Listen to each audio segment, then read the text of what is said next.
Mən Anar Usta, yenə növbəti işimizi müştərimizə təhvil verdik. Bu kompleksimiz 4 metr 50 sm yerdə yığılıb. Manqalın arxa divarı 4,50, bir onda kürəmizin yanındakı stol yer tutub. Deməli, kompleksimizin baş tərəfində olacaq moyka. Moykanın yanında manqal, manqalın içi 1,15. Manqalın da yanında kürə, kürənin içi 70-in 65-ə. Kompleksimiz tam oda davamlı kərpiclə yığılıb.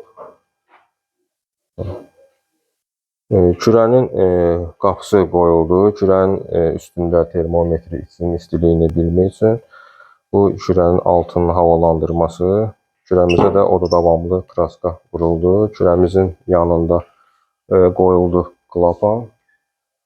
İçinin hissini, tüstüsünü ötürmək üçün. Manqalımızın içində oda davamlı işıq. Manqalımızın lakını sonda, yəni divarın qavançıqı, stolun mərmərləri qoyulandan sonra vurulacaq. İnşallah ətraflı sonda çəkib paylaşacaq.